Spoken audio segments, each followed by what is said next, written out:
like I've mentioned, one of the reasons that we particularly like this campsite is because it is very remote and it has a lot of areas where there are no trails, and you have to really kind of go into some deep backcountry, which is great. And the nice thing about that is it keeps a lot of people away. But the bad part is if there's like a rainy season or something like that, it reroutes you, and there's mosquitoes everywhere.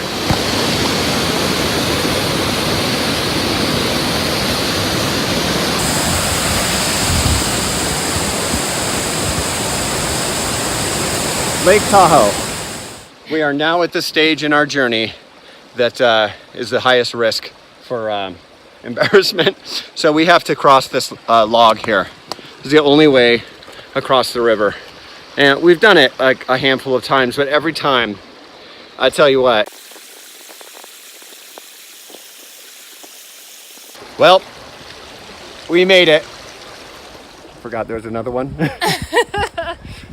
That's a pretty high drop too. Yeah, you know, and you'd live, but you'd be grossed out. Look how stagnant that water is. Well, we're here.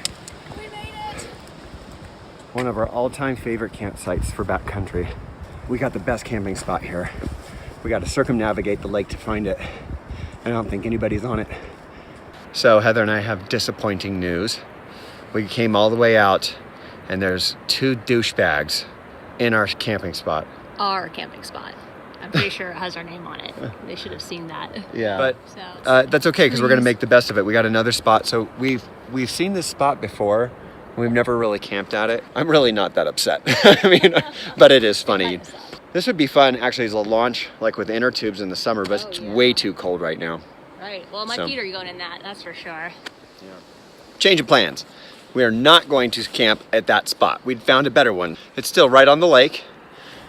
We've seen it before, but what we realized is that one spot that we're at, the people who have our spot, if they leave or if they come and go, then they have to walk right through our camp. That's a no-go. So we found this little spot right here, and Heather's just starting to get set up, and I'm gonna go help her. Back to camp? Back to camp. The only way back is we actually have to cross over this, of course. Whoa. The wood just broke underneath my foot. Wow, that was close. So Heather and I decided, since we got to Snow Lake early, that we're gonna try and traverse the backcountry a little further because there's a waterfall that feeds into Snow Lake. And here, but we decided we're gonna head up there. And so there's no trail, so we're just bushwhacking. Heather, what's the one unfortunate thing that happens every time we go out? Oh, you get hurt. In some way or another. I just hit my shin so hard. Oh shit, it's bleeding through my sock. Ew. Oh man. Oh, there you go. Oh, skin came off. Ew. Oh God. Okay, no one wants to see that. That's good. All right, you just look at that. So how do you feel right now?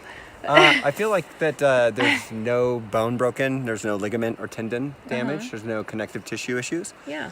And we're kind of close, and let's just keep going, see how we go. All right. Heather and I are hiking to the top of this waterfall out of Snow Lake, and we just found bear scat. I think that if I see one more, I'm gonna call it, we'll head back to camp. Being in Alaska for as long as we were, we don't mess around with this stuff. So, I mean, it looks like a small bear, but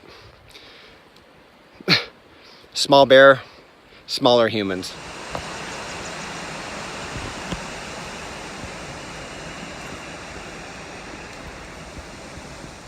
We're back down off the mountain from the waterfall, and Heather is gathering first aid. It's kind of her lot in life is to just gather first aid from me. I don't know what to make of this. She has full. What are you doing? I've been wanting to use these gloves forever. I'm going to administer the Neosporin on my sanitized glove finger and rub it all over your wound. That sounds terrible.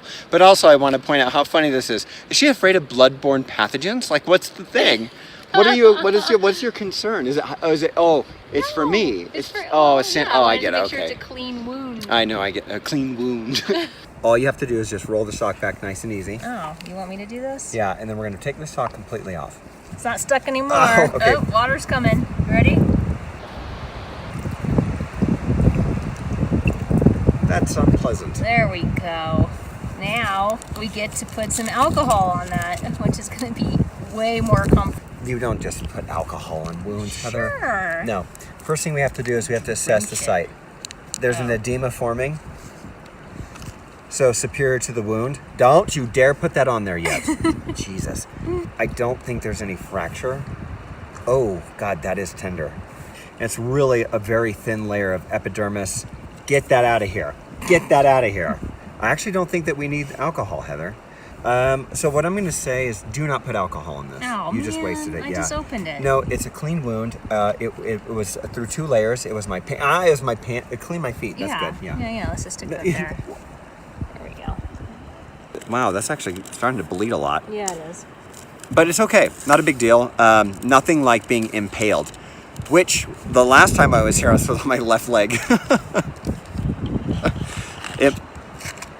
I'm the only one laughing. Yeah. Oh. So we just got to cross this bitch again. So here we go. One more time. Snow Lake adventure has come to an end. We are all packed up. Heather's just finalizing her pieces, and then we are heading back down.